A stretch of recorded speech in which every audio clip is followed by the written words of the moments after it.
41A நோட்டீஸா? அப்படின்னா என்ன? நீங்க உங்க மனைவி ராணி பொண்ணுக்கு 5 அனுபவம் உடனடியாக எங்க கூட வரணும். நீங்க எங்களுக்கு ஒத்துழைக்கிறதா உங்களுக்கு ரொம்ப நல்லது. அதேதான் நானும் உங்ககிட்ட சொல்றேன்.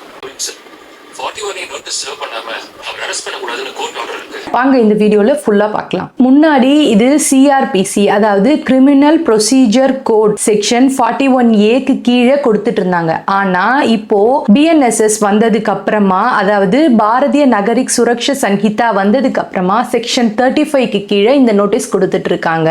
இந்த நோட்டீஸ் எதுக்காக கொடுக்குறாங்கன்னா, உங்களை இமீடியட்டா அரெஸ்ட் பண்ணாம இன்வெஸ்டிகேஷனுக்கு அப்பியர் ஆகிறதுக்காக போலீஸ் ஆபீசர்ஸ் கொடுக்கிற லீகல் இன்டிமேஷன் தான். எந்தெந்த கேசஸ்ல 41A நோட்டீஸ் கொடுக்கறாங்க அப்படின்னு பாத்தீங்கன்னா, 7 வருஷத்துக்குள்ள சிறை தண்டனை உள்ள குற்றங்களுக்கும் இம்மீடியட் அரெஸ்டுக்கு அவசியம் இல்லாம இருக்கும் போதும், குற்றம் சாட்டப்பட்ட நபர் இன்வெஸ்டிகேஷனுக்கு கோஆபரேட் பண்ணும் போதும் இந்த நோட்டீஸ் கொடுப்பாங்க.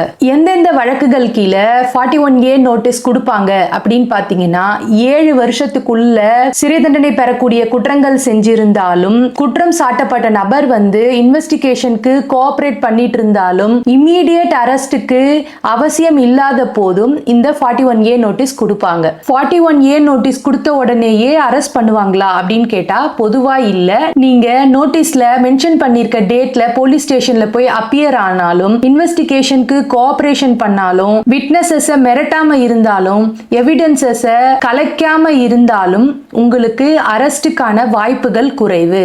அதாவது போலீஸ் ஆபீசர்ஸால உங்களால உடனடியா அரெஸ்ட் பண்ண முடியாது. ஆனா சம் கேசஸ்ல உங்களை உடனடியா அரெஸ்ட் பண்ணலாம். அது எந்தெந்த மாதிரின்னு பாத்தீங்கன்னா, நீங்க லாஸ்டா சொல்றேன், 41A நோட்டீஸ் அப்படிங்கிறது உங்களை அரெஸ்ட் பண்றதுக்கான ஆர்டர் கிடையாது. உங்களை இன்வெஸ்டிகேஷனுக்கு அப்பியர் ஆக சொல்லி கொடுக்கிற ஒரு லீகல் இன்டிமேஷன் தான். சோ அதை நினைச்சு யாரும் பயப்பட